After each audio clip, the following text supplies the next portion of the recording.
In the series of asana, let's first practice Mandukasana. Sit in Vajrasana with ankles facing outward and toes inward. Both the knees joined together in front, fists closed with fingers enclosing the thumb, but the fists resting on either sides of the navel. Now while breathing out, you bend forward. If you have lower back pain, do not bend forward. Always remember this. With breath out, look in front. Try to touch your chest with knees. Come back to the same position. If you have pain in the lower back, do not bend forward. If you have hernia, do not bend backward. In case of heart disease, high BP, do not practice this at all. Now practice second posture of Mandukasana. Rest your left palm on your navel and right hand above that. Both the hands on your navel. Now while breathing out, bend forward. Breathe out and bend in forward direction. An important rule of Yoga Abhyas for breathing. While practicing asana, whenever you bend forward, you breathe out. Whereas while bending backward, you inhale. Again come back to the same posture. Now second important pose, rest both the hands on your knees. An important rule of breathing for Yoga Abhyas. While practicing asana, when you bend forward, exhale your breath. When bending right or left or sitting straight or bending in backward direction, you should always inhale. Now while breathing in, lift your hands and bend in backward direction. Shashakasana. You can practice these asanas for 3 times or 5 times or more than that, according to the ailment from which you suffer. Now while breathing out, bend forward.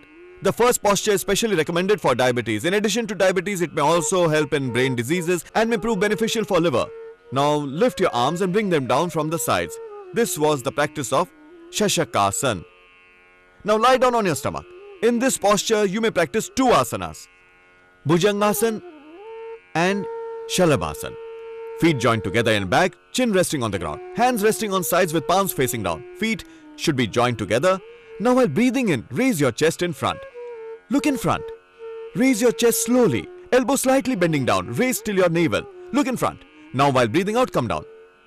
This is the first pose of Bhujangasana. Now the second pose of Bhujangasana. Keep your left hand on the ground, right resting over that.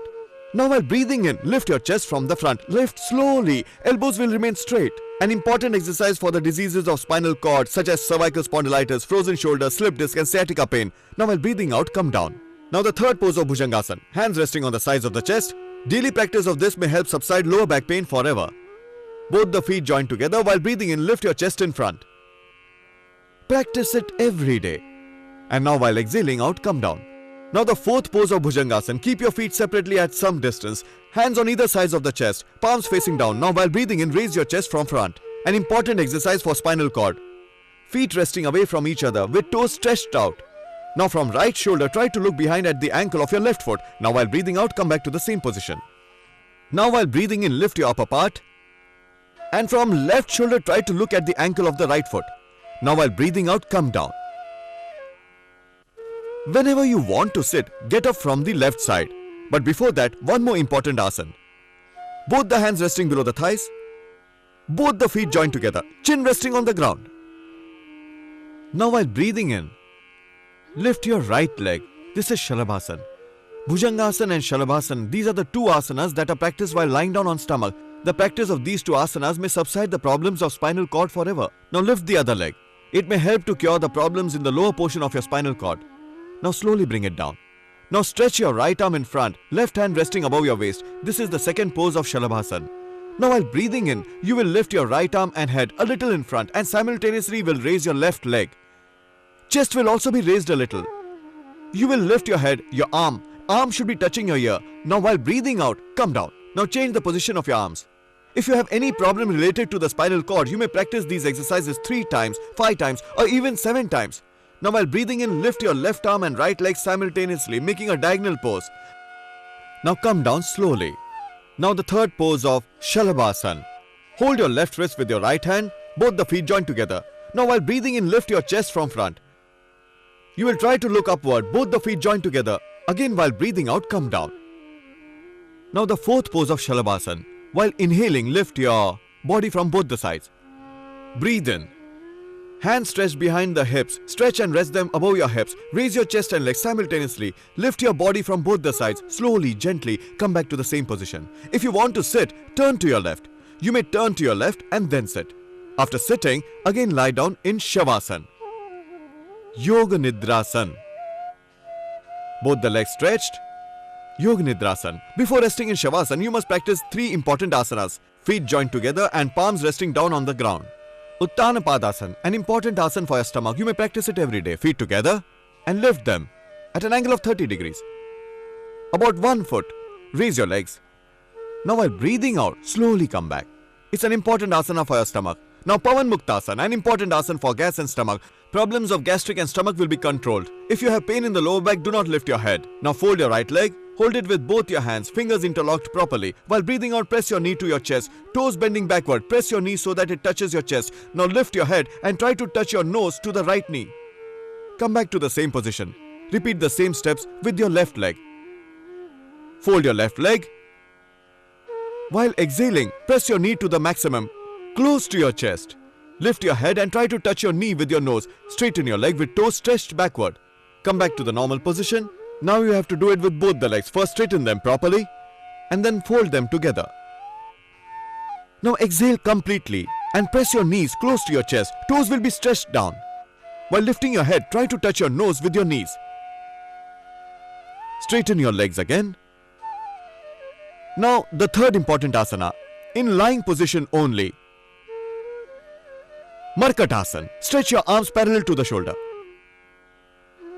Fold both the legs from knees, knees joined together, so also the toes. It is an effective asana for spinal cord. A highly beneficial, easy and effortless asana for your spinal cord. It may bring comfort in cervical spondylitis, slip disc, sciatica pain. Inhale deeply and bend your folded legs to the right. Right knee resting on the ground and left knee over the right. Neck turned to the opposite direction. Heel over heel, toes over toes, neck in the opposite side. Breath retained in. Now while exhaling, come back. Repeat the same pose from the other side. Very gently bend your legs to the opposite direction. Without any strain, bend your legs and slowly come back, breathing out. Now the second pose of Markatasana. Keep both the feet apart at a distance of about 1 foot. Arms stretched outward with palms facing upwards. Take a deep breath and bend your legs to the right. Right knee resting on the ground without any strain. And left knee over the right toes, neck towards the left in opposite direction. Breath retained in. Come back steadily to the same position. Repeat the same from the other side. Bend your legs to the left, left knee resting on the ground, right knee over the toes or heel of the left foot, neck turned to the right. While breathing out, come back to the same position and straighten your legs. You can increase the duration of these practices and may perform it many times. Now the third pose of Markatasana, an important asana for your spinal cord. Raise your right leg up to an angle of 90 degrees. Knees will remain straight. Bend the right leg close to your left hand as much as you can. If you have lower back pain, then it would be difficult to bend it close to your hand. But the more you bend it in the opposite direction, more effective it would be. Again, raise your leg to an angle of 90 degrees. Both the knees will remain straight. Slowly bring your leg to the ground. Now, lift your left leg to an angle of 90 degrees. After raising it fully, slowly bend it to the opposite direction, close to your right hand. Left leg resting on the ground near your right hand, neck in the opposite direction. Again, slowly lift your leg. Knees will remain straight. Try not to bend them at all. Bring your leg down. Relax for a while in Shavasana. After having completed the yoga abhyas, relax in Shavasana with mind concentrating on the flow of breath. Keep your feet apart and hands resting a little away from thighs. Be one with your breathing. Listen to its rhythm and consider this: I am the conscious soul, free from the attachment of physical and mental body. I am the elixir of life, the divine sun. Merge yourself with your breathing. Each one of us feels insecure, remains scared all the time, and feels lonely. We forget that the blessings of Supreme Lord are always with us. Lying in Shavasana, that is Yoga Nidra, have a feeling of gratitude towards the Almighty and try to imagine that you are part of the divine force. This is real Yoga Nidra. Now raise both your hands, rub your palms together and place them over your eyes. Turn towards your left and come to a sitting position. So, today you have practiced Yoga Abhyas for half an hour.